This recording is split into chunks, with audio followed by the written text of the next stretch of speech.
সবজি রান্নার মধ্যে এই সবজি রান্নাটা আমার সবথেকে পছন্দের একটা রান্না। আর এইটা যখন বাসায় রান্না হয় আমি কিন্তু একদম পেট পুড়ে এই একটা তরকারি দিয়েই গামলাখানেক ভাত খেয়ে উঠি। আর আমার কাছে তো ভীষণ মজা লাগে। তো চলেন রান্না শুরু করি। তো প্রথমেই কিন্তু আমি চুলাতে তেল দিয়েছি আর দিয়ে দিয়েছি হচ্ছে গিয়ে পেঁয়াজ। পেঁয়াজটা একটু হালকা ভেজে নিয়ে এখন এর মধ্যে আমি দিয়ে দিব হচ্ছে গিয়ে চিংড়ি মাছ। আর দিয়ে দিব হচ্ছে গিয়ে রসুনটাকে আমি ভালো করে ছেঁচে নিয়েছি, বাটা না, এখানে ছেঁচা রসুনটা দিলে আমার কাছে খেতে অনেক ভালো লাগে।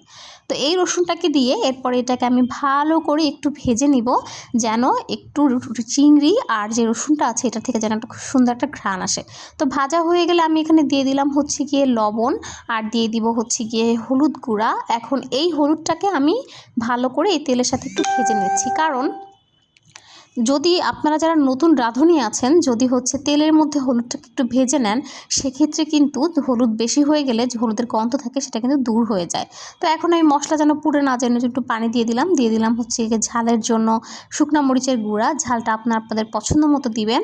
দেওয়ার পরে এখন এইটাকে আমি ভালো করে নেড়ে চেড়ে মিশিয়ে একদম তেল ওঠা ওঠা ভাপ করে কষিয়ে নিব।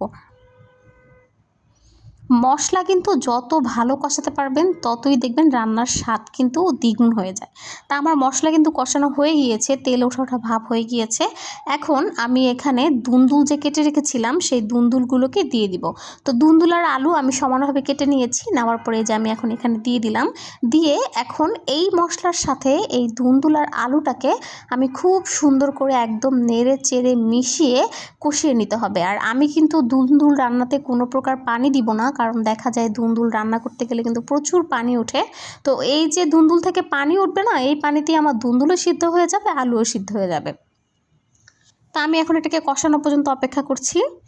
দেখেন আমার দুন্দুল কিন্তু সেদ্ধ হয়ে গিয়েছে, আর দেখেন কত পরিমাণে পানি উঠেছে।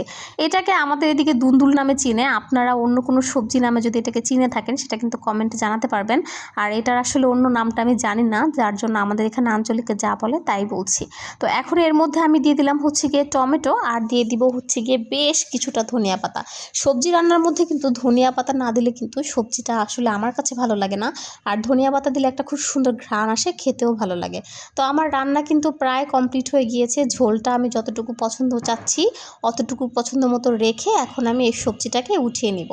আমার রান্না কিন্তু প্রায় শেষ। এখন হচ্ছে গিয়ে গরম গরম ভাতের সাথে একদম জমিয়ে খাওয়ার পালা।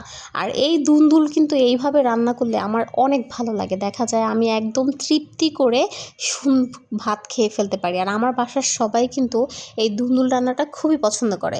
আর সাথে যদি একটু কাঁচামরিচ ডলে যদি খাওয়া যায়, একদমই ঝাল ঝাল মজাদার রান্না।